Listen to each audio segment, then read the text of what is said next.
kecil sampai nikmat yang paling besar, teman-teman.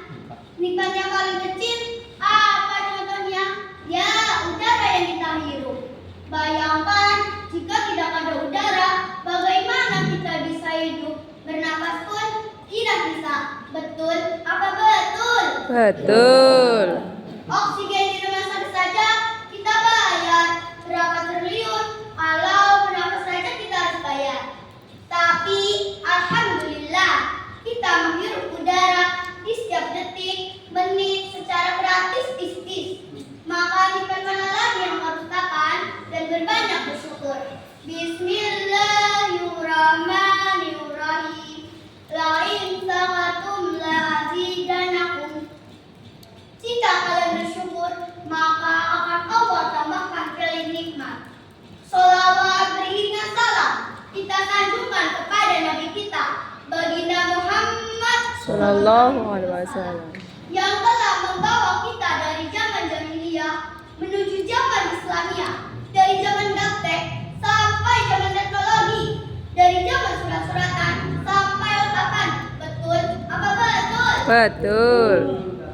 Hadirin wal hadirat rahimahumullah. Di sini saya akan menyampaikan pidato yang berjudul Amar Ma'ruf Nahi Munkar di era digital saat ini.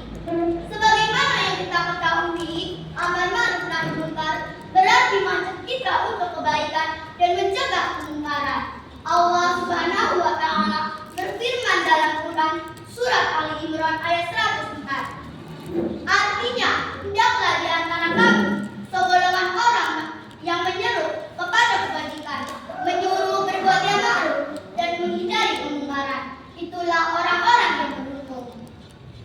Jadi pada ayat ini kita ditegakkan bahwa kita semua memiliki tanggung jawab untuk menegakkan kebaikan dan mencegah kemungkaran. Namun, bagaimana cara menerapkan di era digital saat ini, di mana interaksi lebih banyak terjadi di media sosial seperti WhatsApp, YouTube-an, Facebook-an, TikTok-an, Twitter-an, dan lain-lain. Hadirin wal hadirat rahimahullah. Pada zaman sekarang, unggahan di media sosial bisa mencapai ribuan hingga jutaan dalam hitungan detik. Hal ini adalah peluang besar untuk bertakwa dan menyebarkan kebaikan.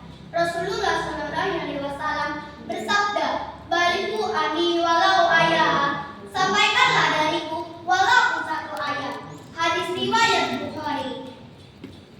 Jadi, hadis ini menunjukkan bahwa kita semua bisa menjadi penyampai kebaikan meskipun dengan hal-hal kecil. Bisa jadi dengan satu kutipan ayat Al-Quran atau hadis yang kita bagikan bisa bermanfaat untuk orang lain.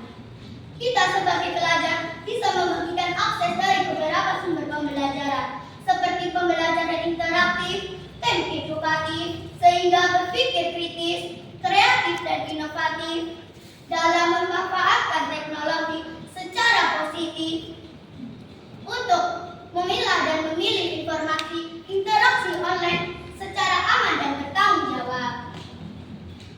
Menghindari berita hoax dan fitnah adalah salah satu kemungkaran yang sering terjadi di era digital saat ini, karena ada saja yang menyebarkan berita tanpa mengecek kebenaran, sehingga menimbulkan kerugian dan mencemarkan nama baik seseorang.